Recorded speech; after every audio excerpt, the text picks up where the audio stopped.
बाजार और देश की नजर अब 4 अक्टूबर यानी कल होने वाली मौद्रिक नीति की समीक्षा पर है। ये पॉलिसी इसलिए अहम होगी क्योंकि बतौर गवर्नर उर्जित पटेल जी की ये पहली पॉलिसी रिव्यू होगा। साथ ही इस बार ब्याज दरों पर फैसला नई मॉनेटरी पॉलिसी कमेटी लेगी।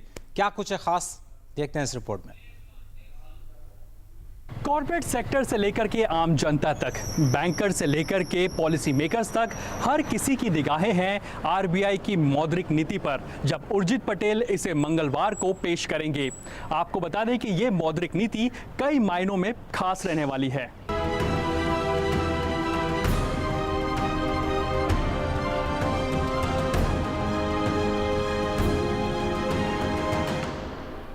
ये पहली बार होगा जब 6 सदस्यीय मॉनेटरी पॉलिसी कमेटी ब्याज दरों पर फैसला लेगी।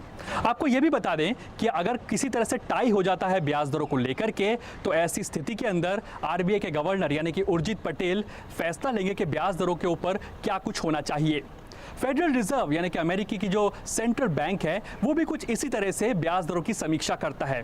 बैठक 2 दिन के लिए चलती है और अगले दिन ब्याज दरों पर फैसला किया जाता है। The inflation has moderated as expected, so I would therefore expect the central bank, that is the Reserve Bank of India, to take this into consideration and take its call. समय के लिहाज से भी ये मौद्रिक नीति काफी अहम रहने वाली है।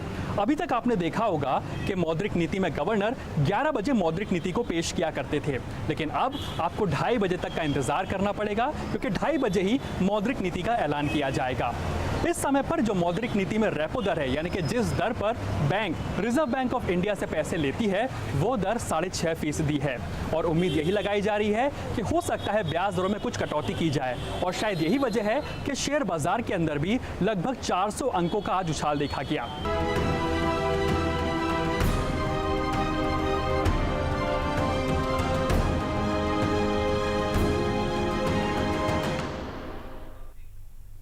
और देश के छोटे शहरों में रोजगार को बढ़ावा देने के लिए केंद्र सरकार ने डिजिटल इंडिया कार्यक्रम के तहत India BPO promotion scheme IBPS को मंजूरी दे दी है।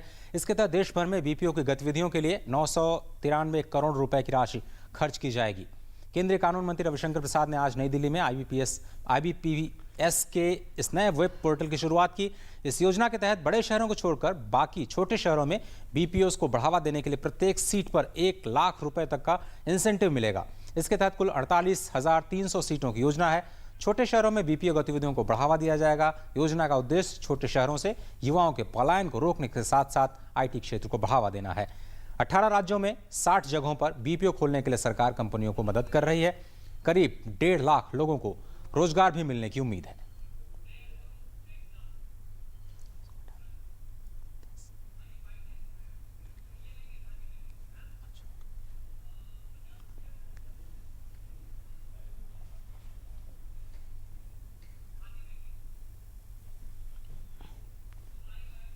If you go to the small tier, 10% to 25% cost will be less.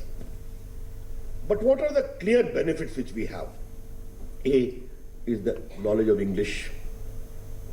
B, connectivity rising in India. And never make any mistake about it. Such a huge market India is that any consumer-friendly initiative is also good business in India. Be very clear about it. Plus, I see enormous scope of BPO industry in Indian languages.